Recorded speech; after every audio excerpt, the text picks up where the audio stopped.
This is Urdizzle back with my 4 Pro Tour rounds for week 88 strung together, and I've added a couple new features that I hope you guys enjoy.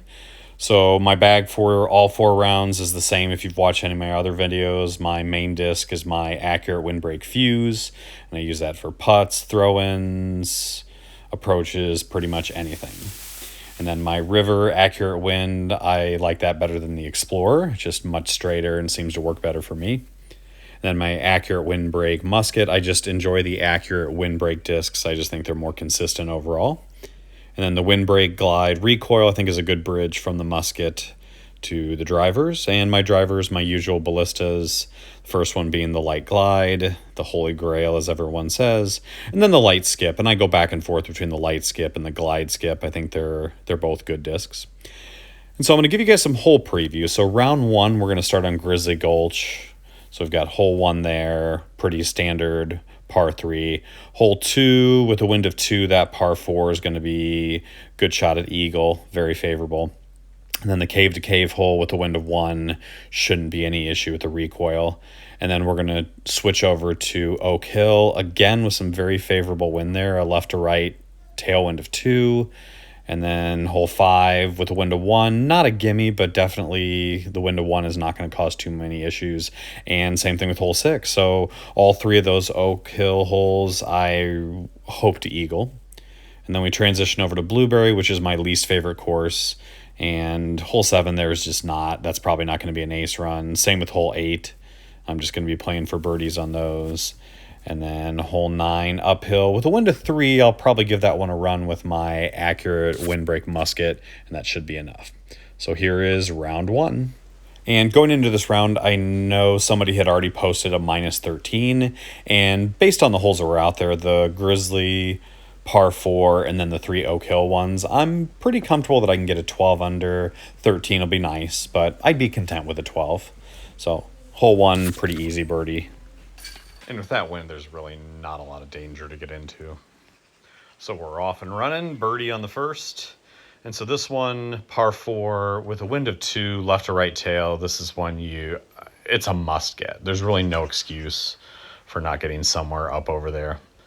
And so that was pretty good. We got a good kick off the wall, but I mean, again, there's really no reason you shouldn't be within 50 feet on that one, even with bad kicks, because you can go up over the trees, so you're really not going to get any kicks off that. So perfect start, and then we shift over to the cave to cave. And again, with the wind of 1, there's just really not a lot of danger on these. The wind has been favorable or neutral, and so this is just a recoil somewhere up in there, and the worst that can happen is pretty much what just happened right here. You get up on the hill, slides down a little bit, and you've got to make a putt. But I mean, 43 feet, just adjust down a little bit if you're on the hillside, and then easy peasy. So pretty easy start on those first 3 holes, no real danger. So as I said going into this, the place where I was going to have to get some strokes was right here on 4, 5, 6. So the par 4s on Oak Hill. They're very, very, very good winds. So this was a left to right tailwind. And that was actually, for the wind I had, that was actually a pretty crappy shot. So I left myself 109 feet, and I was able to hit that. But with that wind, that was I probably should have gone with the light skip, but it still worked out in the end. But there's no reason you should be outside of 100 with that. All right, so this is kind of, I won't call this the bonus one. I don't like to take the right route in Pro Tour and multiplayer rounds just because there's a chance to kick OB. So usually I'll skip up here, and if I get inside 100, 110, I'm happy. So this one, 96. Again, with the wind of 1, slightly uphill, and that was a little off to the left, but that's pretty standard stuff if you're fighting for first place in the Pro Tours. And then hole 6, this has gotten quite a bit tougher since older updates because you can get really weird skips and kicks off the hill. So right there, as soon as it was out of the hand, I knew this was good. And the skip right there, I knew there's occasionally you'll get a skip where it'll hit and then roll back down the hill, but as long as you're able to hit relatively flat and in the middle there, you usually don't get those bad rolls, but a little hard to control those with the light skip. And so I went eagle, eagle, eagle. That was ideal. So right now, if I just birdie out, I've got a 13 under. So ending with Blueberry, I'm really not concerned. This one, there's a few different routes you can take to try to ace run, but most of the shots I have, the ace probability is so low. I just want to get it somewhere down there and get an easy putt. So that's, you get the risk reward. There are ways to run that, but I'm just happy with birdie, birdie, birdie here on 7, 8, 9. Same with this one. Like, there's a way you can throw the light glide and ace run it.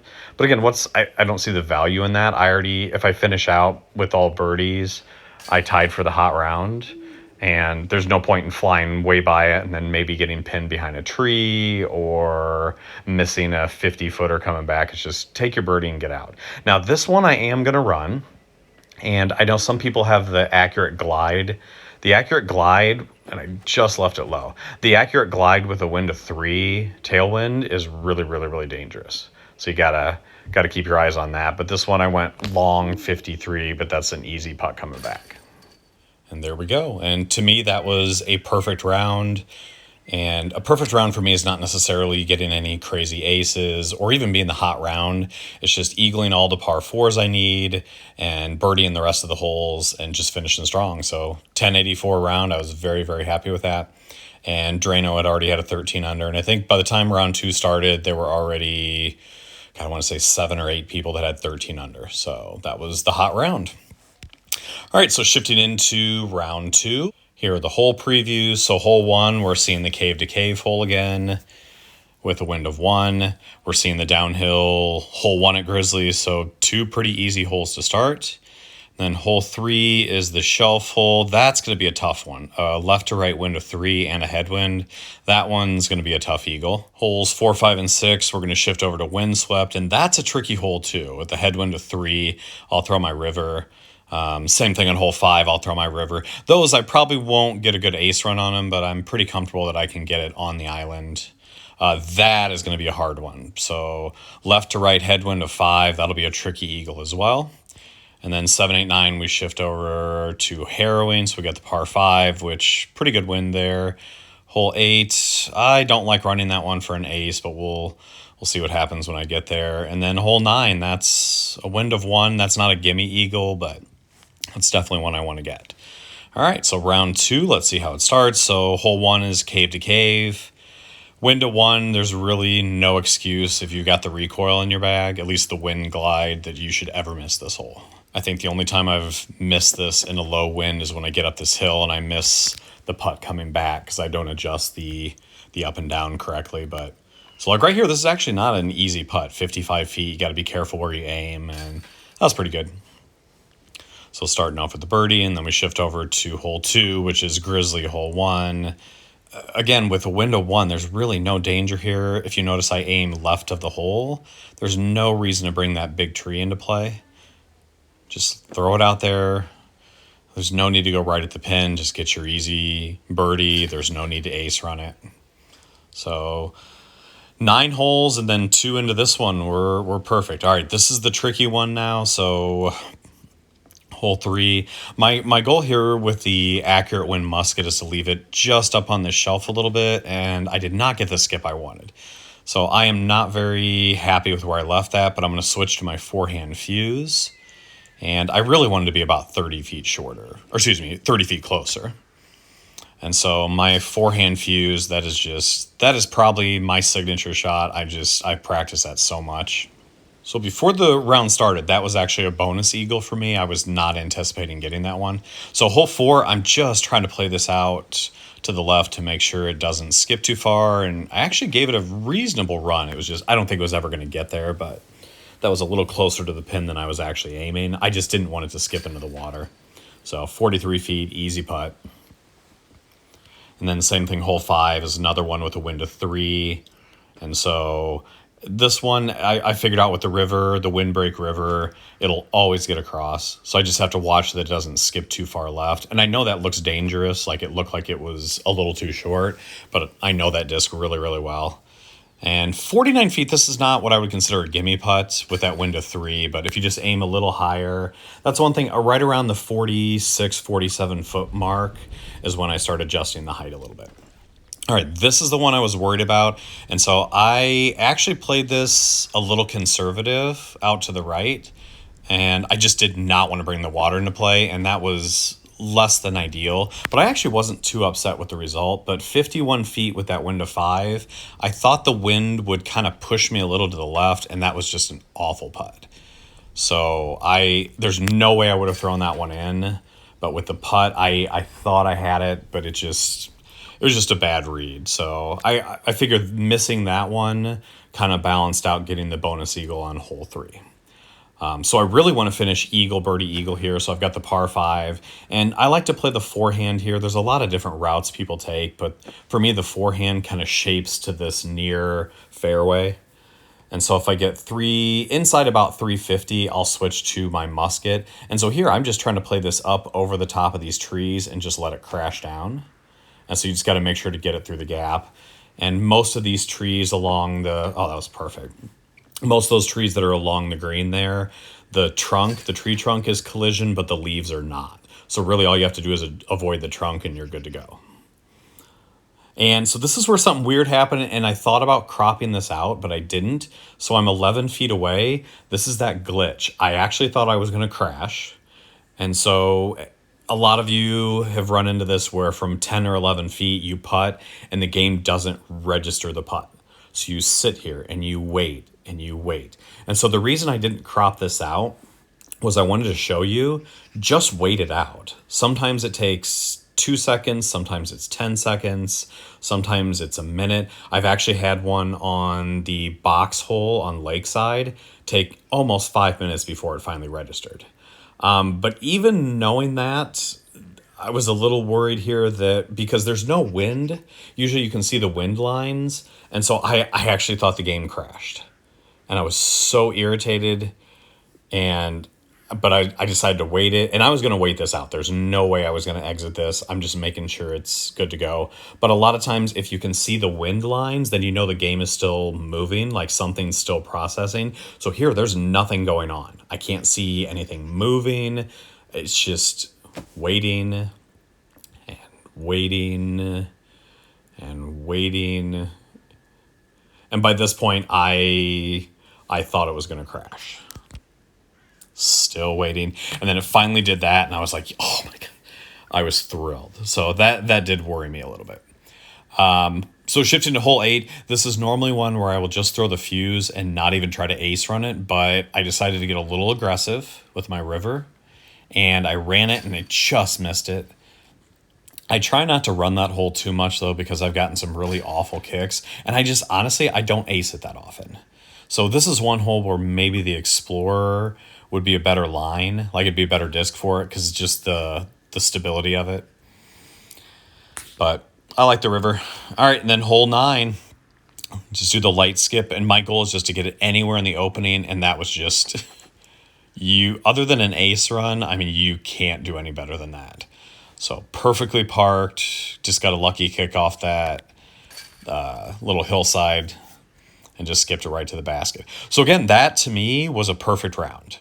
Some would make the argument that it was one stroke off, but I would argue that hole 3 is not a gimme. That's kind of a bonus eagle with that wind. And so getting 3, but then missing the other one, I think it all balanced out. And so again, hot round was a 12. I think somebody did end up dropping a 13 under, but they were a little down the leaderboard. So after 2 rounds, Drano and I had identical rounds, so we are tied up at the top. So shifting into round 3, and I knew this course was going to be a pain because I saw some of the scores and they were not good. So hole 1 is that cave hole. That's 3 rounds in a row now.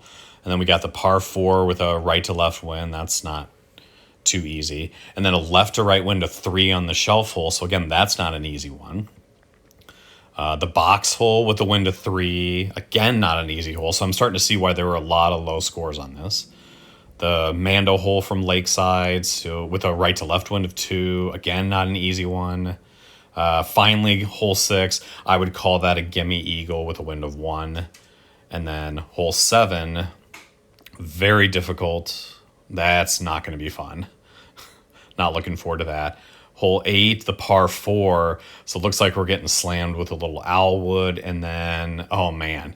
So this layout is going to be tough. So I think the hot round here was an 11 under and a couple 10 and 9 unders up at the top. So honestly, if I can shoot a 9 under, I'll be happy.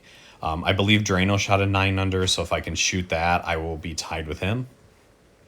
So the cave to cave hole with, now this one was a little harder because the first 2 rounds it had a wind of 1. This had a headwind of 3, so that is not an easy hole. But I was able to get the birdie, so I was happy with that. And then hole 2, that right to left wind, you got to be really careful where you land this, because if you're too far to the right, you kind of get pinched off going up to the green. And if you're too far left, obviously you go OB. And this one I thought was going to go OB, but I got a fantastic skip off the rock. So that was, I think, my first close call on any of these holes, like on any of the first 3 rounds. And so 167 feet, that's a pretty routine upshot, but yeah, that had me worried a little bit in the air. All right, so I got the birdie, and now the shelf hole. So again, this is, with that wind of 3, I'm calling this a bonus eagle. Now, something to keep in mind, I'm showing you guys the hole previews, but I did not know these holes obviously going in because it's the Pro Tour. So up to this point, all I knew, and that was a perfect shot, so 89 feet. And so all I knew is this was a very difficult layout. I did not know what was actually here. And so again, that is, to me, that is a bonus eagle. So I'm already ahead of the game. So if I can birdie out, I know I've got a 10 under. But again, I don't know Owlwood is coming on 7, 8, 9. All right, so hole 4. With the wind of 3, I just got to be careful about that crosswind. And right out of the hand, I knew this was going to be trouble. And that is my first big mistake of this Pro Tour. So knowing that this is going to be a tough layout, I ran it, and I was able to hit the comeback putt. So it only cost me 1 stroke, but that could have easily been 2 strokes.